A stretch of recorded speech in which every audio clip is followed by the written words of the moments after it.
On this week's episode, we're going to show you the process of making all the tin work for the car and installing these beautiful carbon fiber dashes. Then we're going to show you how we assemble a fuel cell. But stay tuned for the end. I'm really excited to share another new driver joining the series.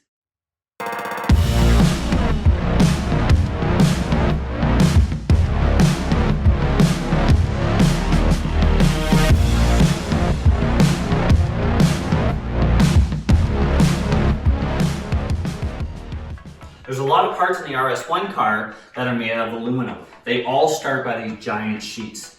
So from there, we cut them, we trim them, we bead roll them, we paint them and get them ready to go. So we make parts such as the dash pan, some crush panels, the rear tin, grills, all kinds of stuff. So this is how we do it. First, Paul measures and marks out all the pieces from our templates. Then he cuts them out.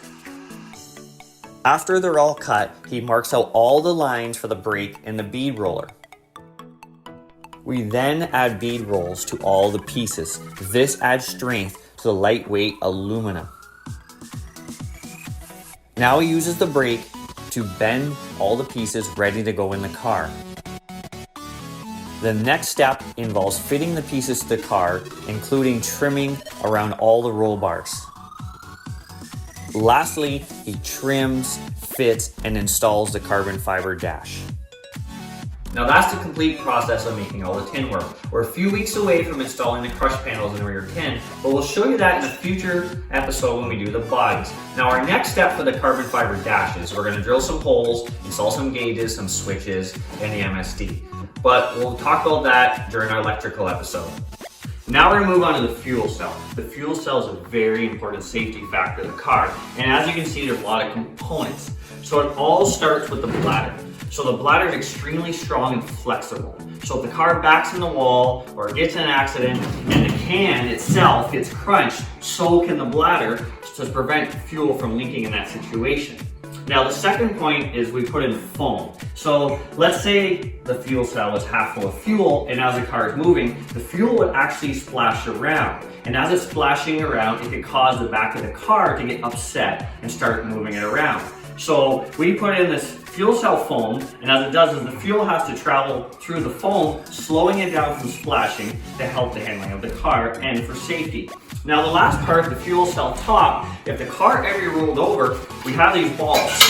So these balls fall right into the holes. And when those balls fall in the hole, it stops the fuel from leaking. So if there's ever a car upside down or on its side, there won't be fuel spilling everywhere to cause the fire. Now that we have the fuel cell installed in the car, I'm really excited to introduce our newest Cup driver for 2021. Here he is. Hey everyone, Scott Hargrove here. I got some exciting news for you. I'm going to be taking part in the Avion RS1 doubleheader event at Area 27 on July 8th and 10th. It's a little different from what I'm used to, but I'm looking forward to the challenge, and we're still going to try to put together a whole season, so stay tuned for updates.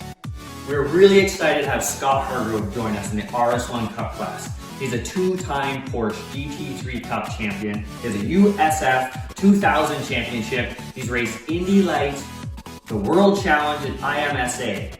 He has about 180 starts with an impressive 47 wins and 96 podiums. I can't wait to see what he's going to do in RS1 car, his home track at Area 27. Stay tuned in next week's episode because we're going to make some noise. We're at the dyno shop breaking in some engines.